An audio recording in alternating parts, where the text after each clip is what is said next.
La paix soit avec vous. Nous sommes aujourd'hui 20 septembre, 25e dimanche du temps ordinaire. Dimanche passé, le Christ nous appelait à pousser notre justice à l'aune de la justice divine pour atteindre le sommet du pardon, de la miséricorde et de l'indulgence, en rejetant toute idée de vengeance, de haine, de rancune. Il nous appelait à pardonner le frère du fond de notre cœur. Et nous insistions ce jour que c'est une grâce à recevoir d'abord de Dieu et à transmettre à l'autre. Pourquoi? Parce que Dieu lui-même est ainsi. Nous sommes de ces brebis qui connaissent leur maître. Ou bien nous devons être de ces brebis qui connaissent leur pasteur et qui imitent leur pasteur. Vous connaissez ce chant? Qui donc est Dieu pour nous aimer ainsi, fils de la terre? Qui donc est Dieu? Alors, si nous n'approfondissons pas la connaissance de Dieu, il nous est difficile de l'aimer comme il faut. Car, comme le dit saint Thomas, on n'aime bien que ce qu'on connaît. L'évangile, pour nous révéler un pan de Dieu, ça passe par cette parabole de Jésus sur l'engagement progressif des ouvriers à 5 heures du matin, à 9 heures, à 15 heures, jusqu'à la 11e heure le soir, avec le même refrain: va toi aussi à ma vie. À la fin, le salaire est le même.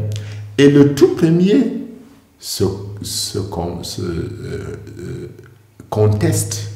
Il conteste en récriminant, en demandant pourquoi il reçoit le même salaire que celui qui a commencé à travailler tard. Rappelons une chose, dans la Bible, récriminer fait référence au manque de foi. À Massa et à Meriba au désert, les Juifs récriminèrent, murmurèrent contre Dieu. C'est un manque de confiance, c'est un manque de foi, c'est-à-dire une qualité de relation avec Dieu qui est basée sur le doute, qui est basée sur un manque de confiance. Et notons également que cet ouvrier de la première heure ne réclame pas un salaire de plus. Il dit, mais pourquoi on a donné tant à l'autre? Son regard n'est pas sur lui et le patron de la vie, mais sur l'autre. Le message qui nous est adressé, c'est d'abord à ceux qui scandalisent pour l'ouverture du règne de Dieu et de l'évangile aux pécheurs, aux humbles, aux derniers. Et j'imagine un peu les 99 brebis qui voient le pasteur venant avec la brebis égarée et blessée, qui est portée sur les épaules par le pasteur et qui s'indigne et qui se révolte. Pourquoi portes-tu cette brebis? Elle est paresseuse. Et je dis, mais parfois notre comportement peut être assimilé à Jonas, qui se scandalise du fait que Dieu pardonne trop facilement les pécheurs de Ninive. Les Juifs, les pharisiens, les grands prêtres, les anciens sont scandalisés de voir Jésus qui côtoie très facilement les publicains, les prostituées et autres pécheurs publics. Matthieu avait sûrement dans sa communauté une lutte importante: l'ouverture universelle de l'Église à tous les peuples et à toutes les cultures. En effet, nous devons comprendre une chose: l'évangile de Jésus est un changement radical, comme l'évoquait déjà Jérémie au chapitre 13. La nouvelle alliance prend le dessus sur l'ancienne alliance, et la nouvelle alliance est basée sur la grâce et le pardon.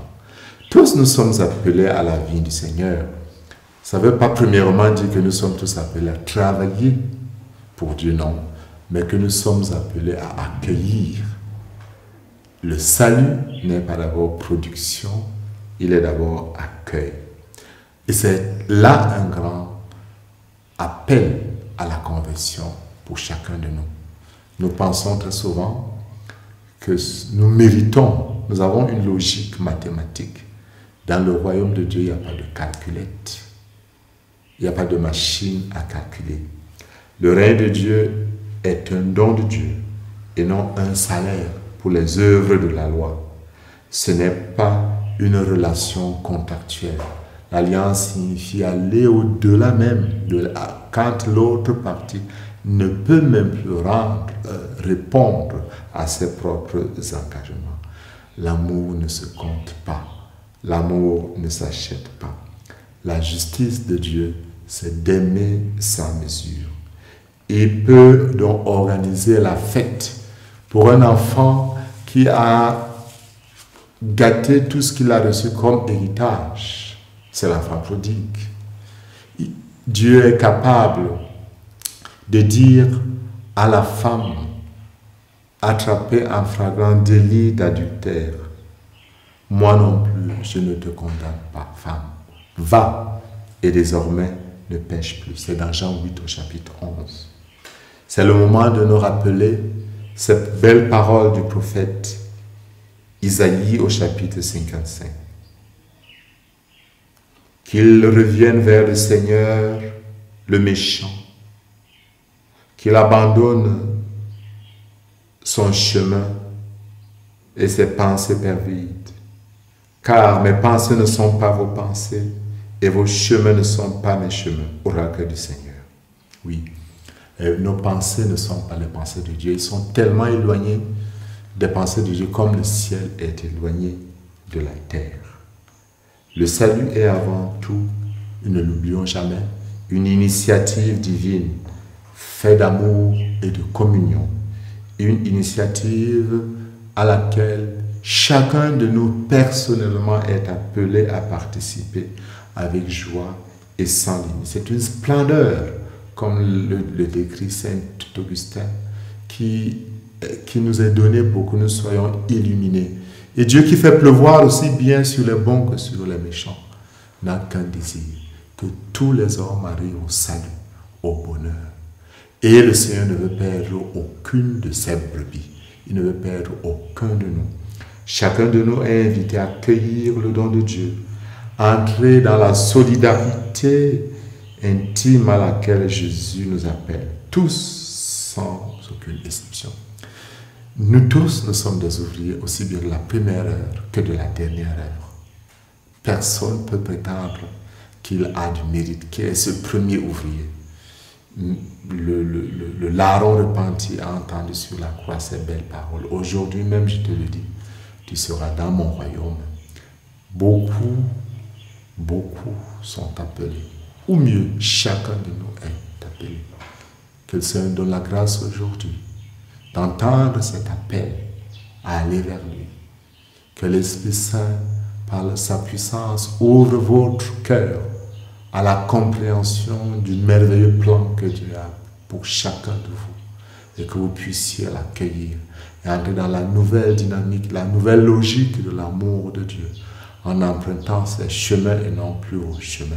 Et que Dieu, dans sa bonté, vous bénisse, au nom du Père et du Fils et du Saint-Esprit. Amen.